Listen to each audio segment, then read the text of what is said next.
Brontongan sweng kending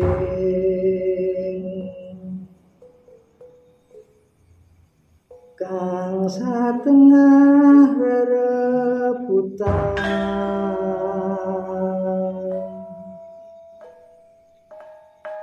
kang ahli gending patuton lawan ingkang ahli sastra arebut kaluhuran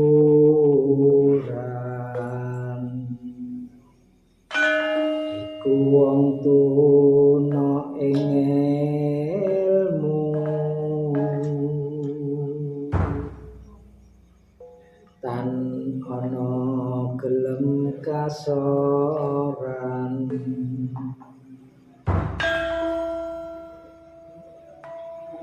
yakti kekandangan kipir rebut luhur ing kagunan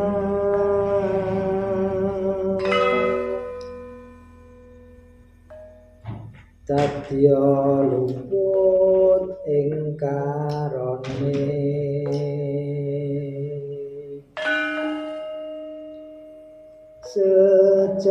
sejatine wong agesan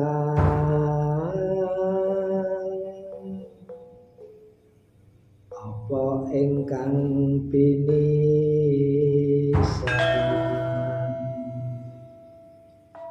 iku kang kinarya luhur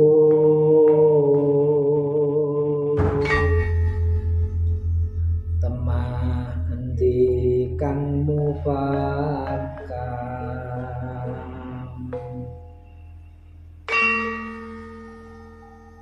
luhuring sastra nyang gending takokno kang wis mulama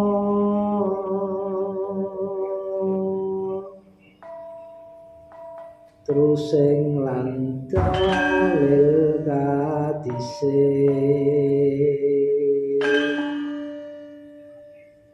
kang rani gending luhurnya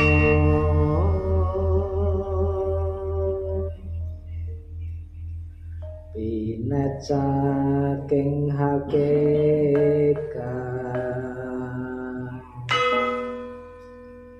ing akal meting tumuwuh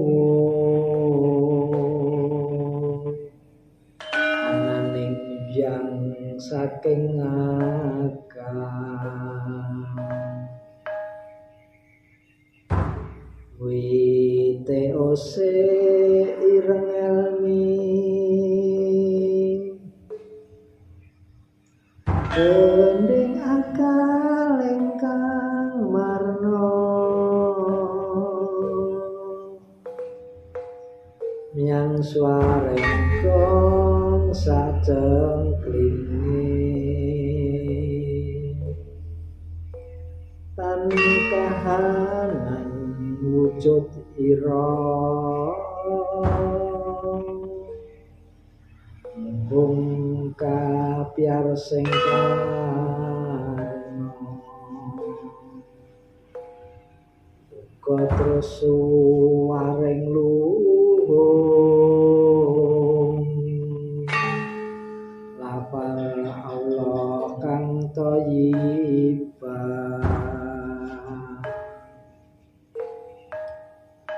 mangrah swaring tumati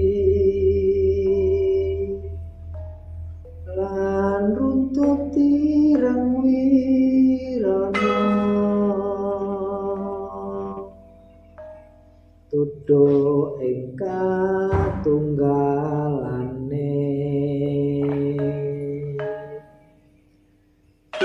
sastra ing ngaran andal